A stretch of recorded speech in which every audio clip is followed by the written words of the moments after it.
All right, good morning, everyone. My name is Pam Rakansky. I'm the facilitator for the YES program today.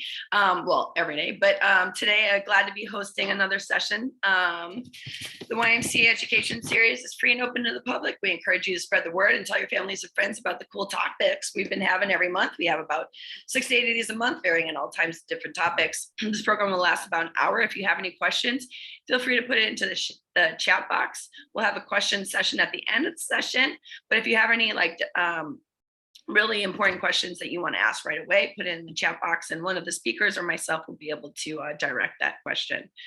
Again, thank you for joining us. I would like to introduce today's speaker today.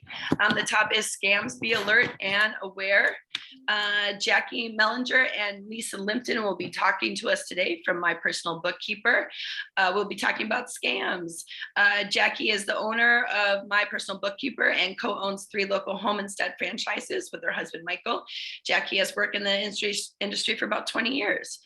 Lisa is the Community Outreach and Development Manager for My Personal Bookkeeper with more than 20 years in marketing as well. Welcome to both of them from My Personal Bookkeeper today, talking about scams. Welcome. Thank you. Thanks for the introduction and for inviting us here today. We're glad to be here with you. We also want to thank the team at the North Suburban YMCA for all the great work that you do.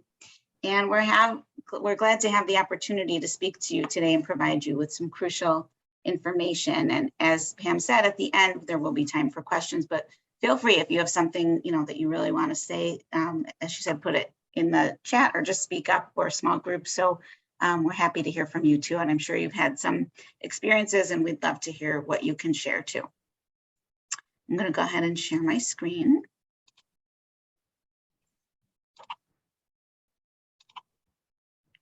Okay, can you guys see that? Okay, so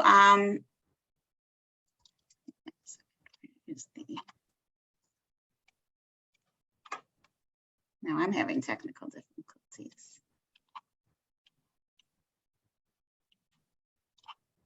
Okay, here we go. So you're probably wondering, who we are and how we have this kind of knowledge to share with you.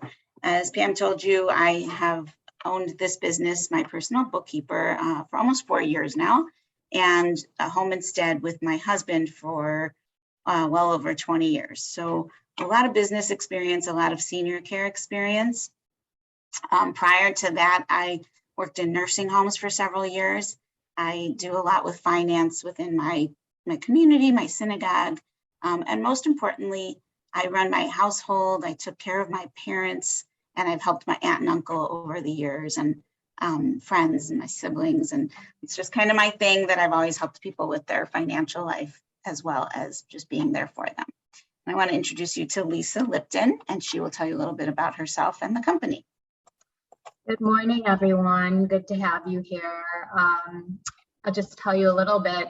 Pam really covered the highlights, but my role with the company is Community Outreach and Development Manager, which really is just a fancy way of saying the marketing. And my main responsibility is to really get the word out about My Personal Bookkeeper to people such as yourselves and the team at North Suburban YMCA and just in the community, as well as providing support to our daily operations.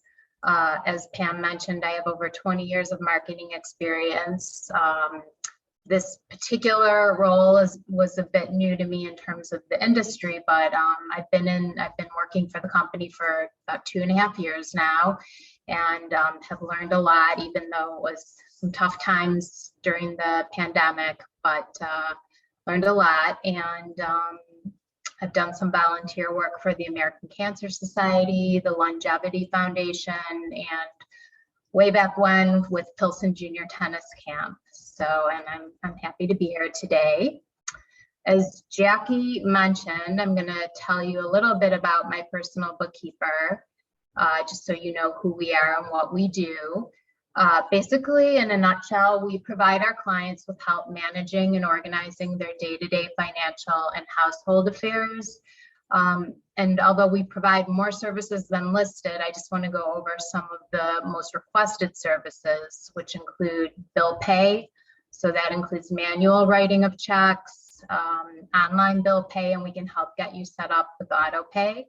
We help with tax organizations, so getting all the documents together for your accountant, and our team will work directly with your accountant to make sure he or she receives what's needed in a timely manner.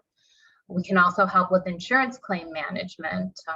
You get a lot of explanation of benefits, and maybe they need to be organized. Maybe you have claims that need to be followed up on with questions. Our team can help with that. Another popular service is mail review. So going through the piles of mail that you get to determine what's junk and what's important. Unfortunately, a lot of it is junk these days. And the last service I wanted to touch on is setting up a filing system. This could be physical files, so in your house, actual files, or setting up digital files in the cloud, but just getting you better organized in that sense. All of the services that we provide are customizable based on the needs of the client. And we have a team of 18 bonded and insured client advocates that work directly with the clients. We offer a free, no obligation consultation. And certainly if you want more information on the company and what we do, feel free to reach out to Jackie or myself. We'll provide our contact information at the end. And you can visit our website at mypersonalbookkeeper.com. Okay, so here is a preview of what we're going to try to go over with you today, what you're going to learn. We're going to talk about actually what is a scam, how is it defined, and why is it so prevalent now, and which ones are prevalent now. We're going to give you some tips on how you can recognize scams and how you can avoid being the victim of fraud and identity theft. And then what you should do if you think you have been scammed. So as Becky mentioned, we're going to tell you what is a scam. So basically, a scam is a deceptive scheme or trick used to cheat someone out of something, and that something is usually money. Scams often are perpetrated by mail, phone, or email, and those performing the scams may be trying to steal various pieces of information such as credit card or bank account numbers, Social Security and Medicare numbers, and potentially one-time or recurring payments. And many times these scammers are working on building files, so they may gather pieces of information like your birth date from one source, your Social Security number from another one, and your bank account information later. So you may not even realize, because it happens in various steps. Just a few facts to highlight. Unfortunately, people over the age of 60 are at least 2 times as likely to be targeted by scammers than most other age groups. And this is because the scammers know that older adults typically have a lifetime of savings. So they're keenly aware of that fact. The last thing, and I think, we all know this, smartphones, online shopping, and social media have really all increased the number of opportunities for scammers to prey on older adults. It's kind of a two-edged sword. The majority of seniors want access to technology in order to connect with their family and friends, but these tools also present danger if they're not used properly. So hopefully, some of the information we share will make you more aware of how to protect yourself. Okay, so why is identity theft so prevalent now? Identity theft has been happening for a long time, but the past couple of years, going through the pandemic, and a lot of people lost their work during that time or changed their lifestyle, and people have been in some desperate times, which has caused an uptick in this. They've found another way to make money, or maybe to them an easier way. But as Lisa was saying, the common use of the internet, email, cell phones, and texting has made it much easier. When you are receiving a text, you kind of believe it more because you don't hear the voice. Sometimes if you were hearing the voice or seeing the person in person, you might be able to gather that something's up, that something's not right about that person. But if you're just replying to an email, it might sound very professional and you believe it. And in today's world, we're all so fast-paced, we're multitasking, we're trying to get things off our to-do list just be done. So sometimes we don't think, and there's a link, it says you owe this money for your bill. Oh my God, I don't want my electricity to be shut down. I better pay that bill right now. And we just touch that link and we give our information. Sometimes it's even as easy as, I see on social media all the time where there's on Facebook, there's these different questions that get put up and by some organization, and it's, what month was your birthday? And people love to answer. I see thousands of answers under those, and they might ask more specific questions and people answer. And I'm just amazed. And sometimes I even see like my sister answer those, and I'm like, don't answer those questions. It's, as I said, easy to check something off your to-do list. And these scams go unreported because sometimes you don't even realize that they took your information and they're using it, or you don't know. Later you see that somebody's using your credit card because you put it in to pay that electric bill, but you don't know where. You've put your credit in several places. So you can't even report the theft, and you can't even report who that link went to because it's gone now. So it's very difficult to report these, to identify who's doing it, and even more difficult to prosecute them. They really cannot find the person or the people who are doing this. We're going to talk about specifically some common scams. So yeah, have either one of you experienced the type of grandchild in trouble scam? I hope not, but it's where somebody calls, let's say it's in the middle of the night or early in the morning, before you've woken up, and your phone rings and you answer. And on the other line, it's someone who sounds like they're in distress and they're saying, Grandma, can you help me? I have a big problem. I need your help, but please, I need you to send me money because something happened and I don't want my parents to know because they're going to get so mad at me, but please, can you help? And at the beginning of that conversation, when they say, Grandma, are you in trouble? You answer and you say, Debbie, is that you? And so now they have your grandchild's name and they're saying, yes, Grandma, it's Debbie. Please don't tell my parents. And you as a grandparent, you're groggy, you were asleep. It all sounds very real to you. And you take down the information, or here's my credit card. Go ahead, Debbie, you can use my credit card. I won't tell your parents. And later, after you hang up, you probably realize that wasn't Debbie. That doesn't sound right. Like you've made a mistake, but now you've given someone your credit card. And in many cases, I have a friend whose parents did this and waited more than 24 hours to call their daughter because they promised they wouldn't, and they were back and forth. Was that real? Was it not real? And when they realized it wasn't, they were embarrassed to tell their daughter that they fell for this. And when they finally called their daughter and told her, she said, my daughter is here. She slept home last night. Like there's nothing wrong. This was definitely fraud. And they found that a lot of money had been taken from their account already. I think they like $6,000 or something. So really important to kind of be aware that this could happen and keep your wits about you, and to report it, to tell somebody. If you're unsure, always call a family member or a trusted individual and ask, do you think that was a mistake? What do you think I should do? How can I stop that? The Social Security Administration, I don't know if you've gotten those. I definitely have. I've gotten those, and we talk about the IRS here too, where I get a phone call and it's someone saying you have a tax payment that's late, or your Social Security benefits are ending if you don't call us back right away. And then they ask you for personal information. In order to identify you, they need your Social Security number. Or Social Security is asking you you can increase your benefit if you give us your credit card number and pay $200 now.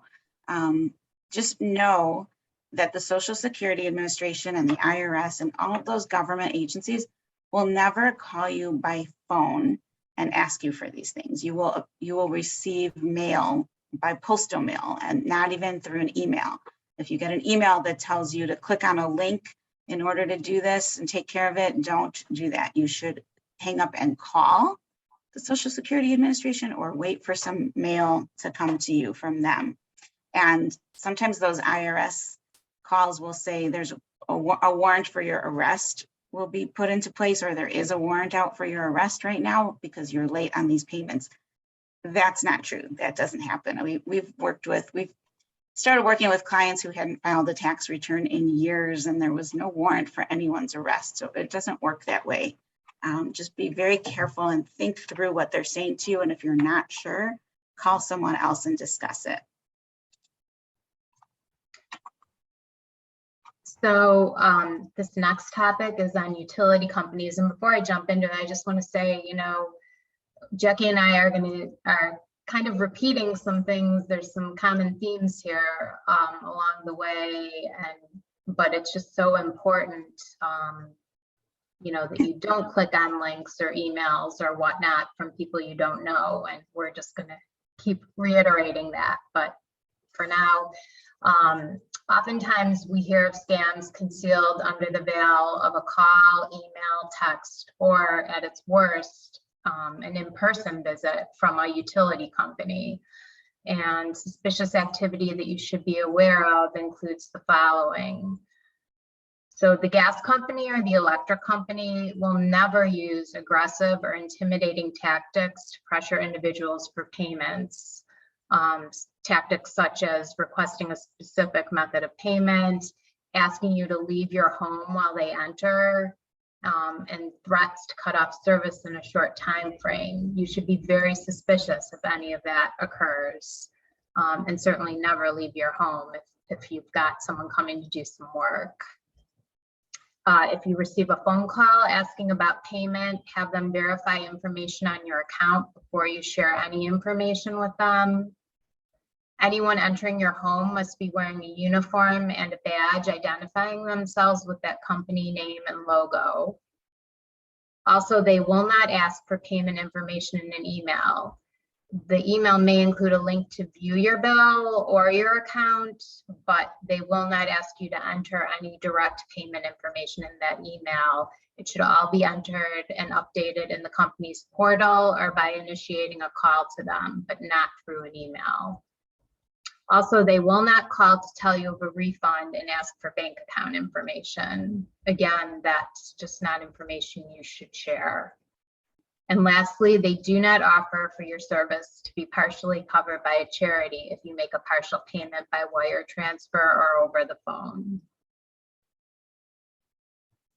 The next slide shows some examples of scam texts that were supposedly sent from the Illinois Secretary of State regarding DMV information requests. Again, repeating this, do not click on any of the links or provide any information, but this is real life, and maybe some of you have already experienced that, but it's dangerous stuff, so don't click on those links. Yeah, this image is, if you go into a Secretary of the State office right now, I was waiting in line to renew my license, and this image that we're looking at was on the wall there, warning people to be careful. So charitable giving, it's wonderful. We all like to make donations to charities that are meaningful to us.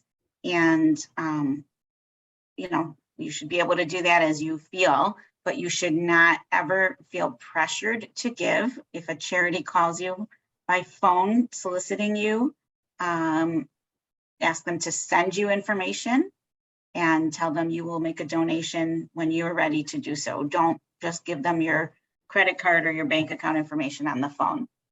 And the same with an email. It's not so much a scam, but it's a tactic that they use. And you'll probably understand what I mean here. Once you make a donation to a charity, you're on their list. And then you get mail from them month after month after month, or several times a year, even though you already gave. They're asking you for more, and they're asking you for more, and they're not even acknowledging that you already gave. So it is very easy to forget that you gave. And sometimes you get that thing in the mail and you're like, oh, I meant to give last month, but I guess maybe I didn't send that check. So I'll just send another one. And we find this a lot when we start working with clients, that they're giving month after month to the same charity and they don't realize how much they actually gave. So it's important to keep track of what you're donating. And before you make a donation based on a letter or a phone call, look back and see what you've given to them already. And then a charity should never request that you make a donation to them through a wire transfer, a money order, or a gift card. You should be able to write a check or issue a check or use your credit card to make any kind of donation. And it's important that you do your research. If you're not sure, something sounds like a great charity, a great organization, but you've never heard of them before, look them up. You can go to charitynavigator.org or give.org and get more information about them and know if they're real or not. We all love the convenience of shopping online and having packages delivered to our doorstep. And in some cases, it was absolutely necessary to do that, certainly the last few years with what's gone on. But this is also one of the biggest areas scammers target. So some things to be aware of if you are shopping online. If you see a discount in excess of 55% or bargain basement prices, you should be a little leery unless it's a clearance or a going out of business sale. Also offers, similar to what Jackie was saying, offers that ask for payment by wire transfer or money order, you should not take advantage of those. And depending on the retailer, gift cards may be okay, but not wire transfers or money orders. If you go to a website and it's poorly designed or the English is sloppy or the grammar is incorrect, that's definitely a red flag, because legitimate retailers take a lot of pride and great care in their online presentation, and so you would not be seeing that.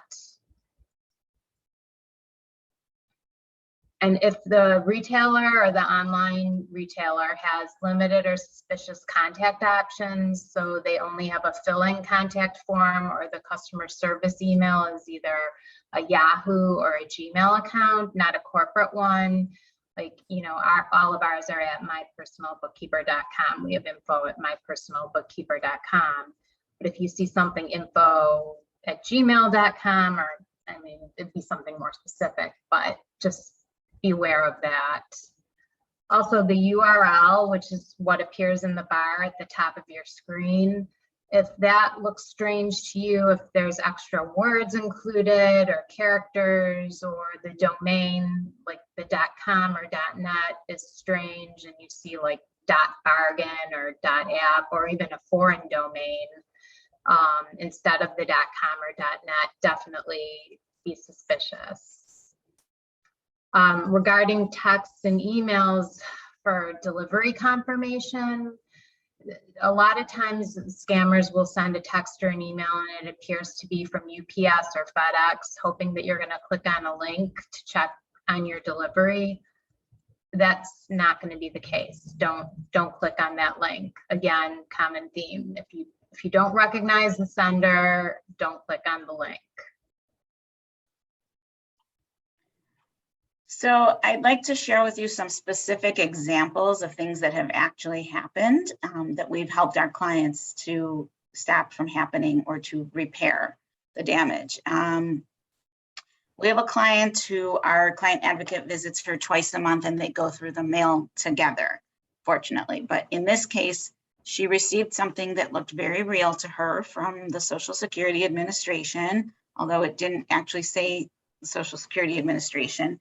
But it looked real to her, and it told her that she could increase her monthly Social Security benefits by completing this form and paying a fee. I don't know if it was like $200 or $250 or something. And all she had to do was complete the form by giving her date of birth, her Social Security number, and her credit card number.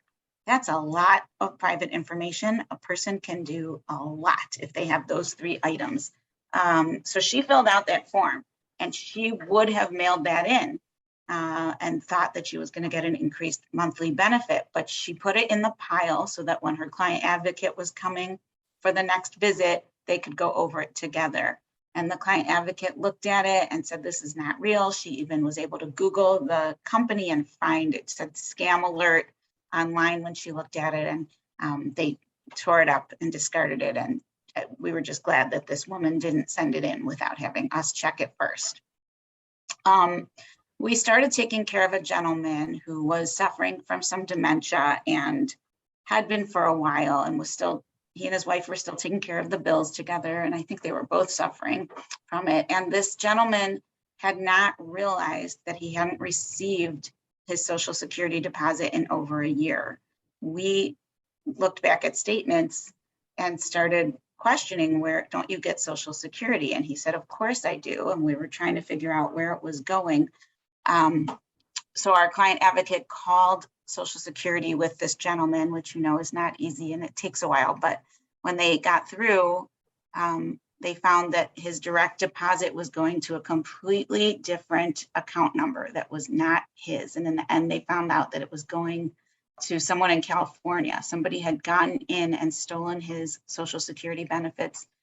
He doesn't live off of Social Security, but so he didn't realize this was happening. So very important to be checking your bank statements and your credit card statements every month and really looking at them, or having someone else help you do that so that you know if something is missing or something is there that shouldn't be.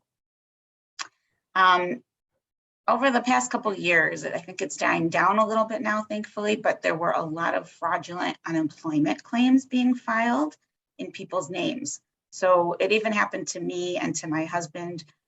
We own our companies, and all of a sudden we received something in the mail saying, our unemployment is approved and we'll be receiving benefits starting soon. And obviously we never filed that. And we had a client who we work with, her husband had passed away probably 2 to 3 years before this happened. And she received this in the mail. Someone filed unemployment in her deceased husband's name. So if that happens, nothing really will happen to you, but it is somebody stealing in your name from the government. So you just have to go on the website for the Illinois Department of Employment Security and report that you received this, or you can call them and report it, but you want to let them know. Third-party electric suppliers, they tell you that they will be your electric supplier. You'll still get your electricity from ComEd, but you'll pay them. They buy it in bulk from ComEd and charge you a much lower rate. Be careful and pay attention to this. I'm not saying don't do it ever, but watch your bill, because sometimes they start you out at a lower rate, and 6 months later, you're paying double what you would have been paying to ComEd. So you need to watch to see if your bill goes up. And my recommendation would be to just stay with ComEd. But if you want to try one of those out, you have to be aware and be careful. Yeah. And then this one really pains me. We had a woman we were caring for in an independent living community where there was also assisted living. And there was a nurse who worked there who was helping this woman. And she had her credit card and she was ordering items for her on Amazon and helping her order her medications. And when our client advocate started looking over the credit card statements, she was finding all these restaurants that were nowhere near where this client of ours lived. And she started questioning, because she knew this nurse had the credit card, and the nurse said, oh, I had her credit card in my wallet. I used it by accident. There were several of those. Then we found that this nurse was also billing the credit card randomly for $500, $300 in her own name. Like she was able to bill the credit card $500 here, $800 here, and this had been going on for months. And so we questioned her, and she said, well, I help her all the time as a consultant. I don't do this for free. But she had never presented it that way to the resident, and she had no contract with her. She was not providing invoices. She was just charging her credit card, and we asked her to provide invoices and she couldn't. So we went to the director of the facility, and it turns out this woman was on work time where she was being paid, helping a lot of residents out and then billing their credit cards this way. And she was fired. So we were glad that at least we came in and found it on this one person, and then it helped the facility uncover it on many. So just need to beware of people who are, offering unsolicited help. And again, most people don't check their credit card statements regularly, and it is just so important to do that. Definitely.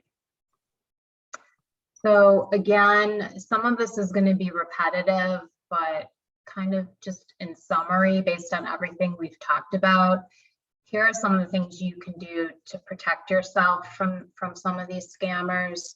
The first one, lock your devices like you lock your front door, whether it's your computer, your smartphone, your iPad, any digital device that you have should be password protected, and a password that you know and won't forget. Certainly if you have someone you trust that's with you, you could share it, but I would be very careful with that. The second thing is, if someone calls you out of the blue and claims to be from the Social Security Administration or any government agency, you should hang up, because they will never just call out of the blue. And certainly if they're asking for personal information or money, that's a huge red flag. The third thing, and again, we've reiterated this, but do not share personal information such as your Social Security number, your Medicare number, or your credit card numbers in response to an unsolicited call, text, or email. You should just never do that. Also, you can set up notifications with your bank for credit card charges that are over a certain amount. It can come to you immediately as a text or a call. And try not to use your debit card for purchases. If someone has your debit card number, they can really drain your bank account. If they use your credit card, it's fairly easy to catch it and dispute the charge, but it's much, much harder with a debit card. Another thing to keep in mind is, don't call a phone number left on voicemail by a robocaller.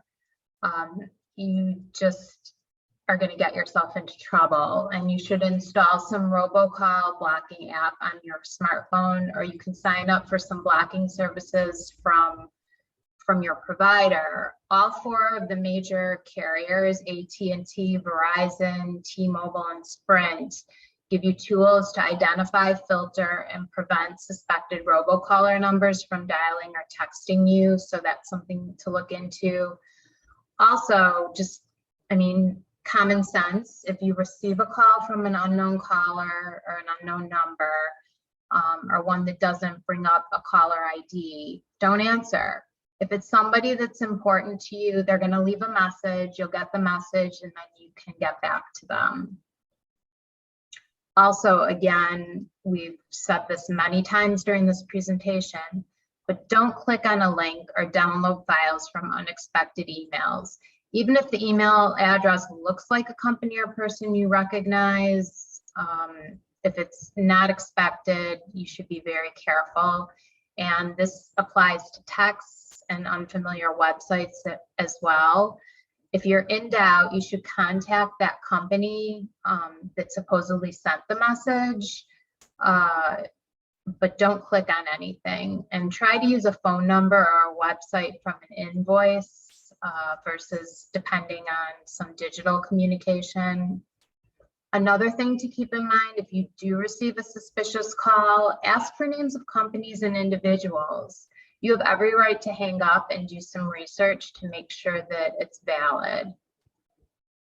And the other thing to keep in mind, and Jackie certainly touched on this, if you think you've fallen for a scam, talk with individuals such as family members or trusted professionals right away. I mean, there's nothing to be embarrassed about. These scammers are smart, and it can happen to anyone. So the most important thing is to report it and get it rectified right away. And something that we should all keep in mind, and we probably learned this more than once, a life lesson, if it sounds too good to be true, it usually is. So keep that in mind. So we've given you a lot of information. We just want to, and we can send this out also.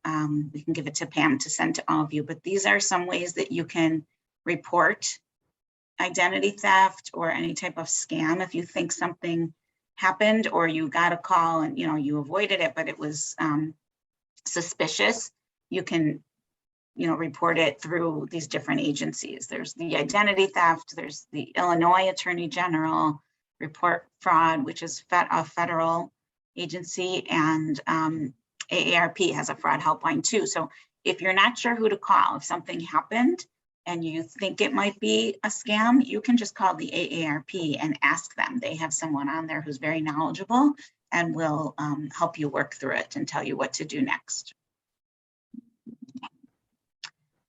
So it was a lot of information. We'd love to hear from you if you have any questions or any stories of your own to share. Any questions from the group? A lot of information, but it was really good. Thanks. No questions? Okay, well, if you think of something later, here is our information. Feel free to call us or email I have us. a question if you can hear me. Yes, I can hear you. Okay, you get a message. Let me think this through. Okay, you get a text message and you're not sure what it is, what it's about.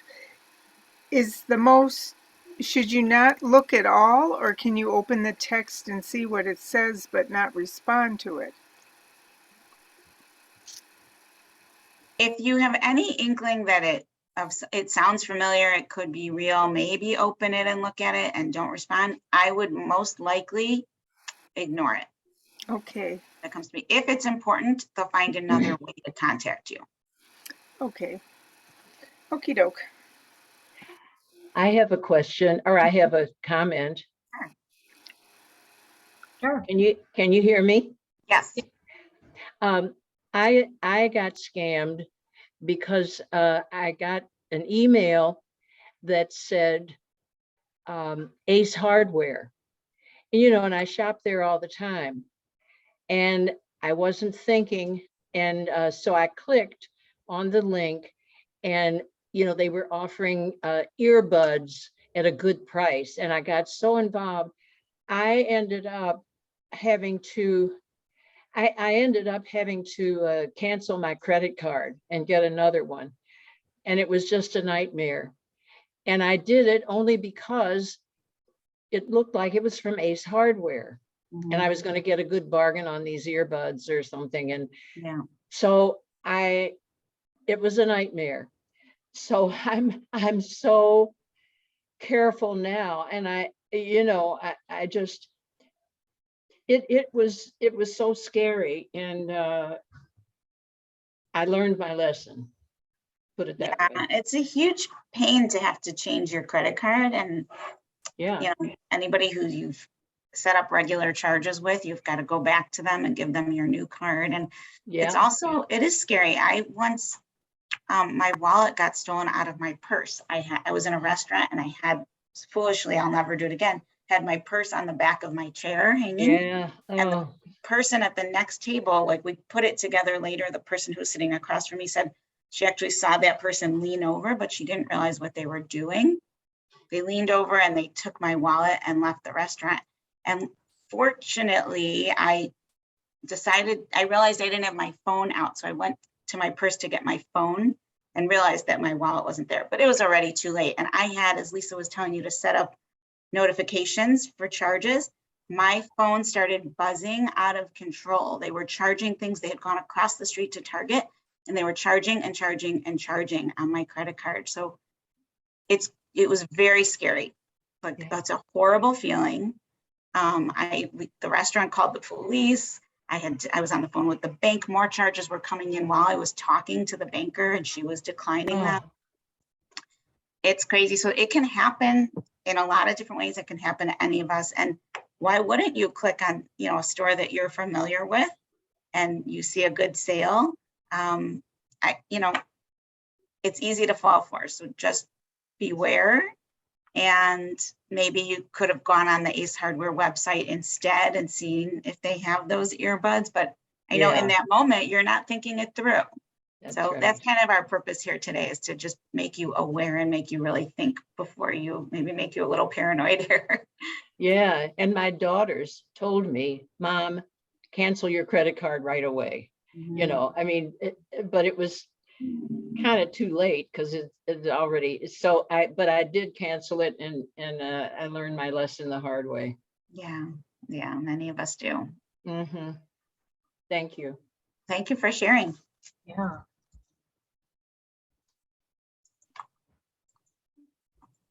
Okay, well, feel free if you think of anything else, or if you ever have just questions, you want to know something, feel free to call us or email us. Thank you very much. Thanks, Marianne, I actually had a similar thing happen to me in a moment of weakness where I clicked on for free iPad, and they had all my information in minutes. So I understand it happens to the best of us. So Yeah. anyway, thank you for today. This concludes our presentation on behalf of the North Suburban YMCA and YS. We thank you for supporting us. Thank you again to Lisa and Jackie for being with us today. Our next program is not tomorrow. That one got rescheduled. So our next program is Tuesday, June 28th for non-surgical treatment for neck and back pain. So we look forward to seeing you there. And thank you again to Lisa and Jackie and my personal bookkeeper. If you have any questions and you can't find them online, let me know and I'll put you in contact. And if they send me the presentation, I'll send that out to all of you. Thank you very much. Thank you. Thanks, everybody. Thank you. Bye, everyone. Bye-bye. Bye. Thank you. Bye-bye.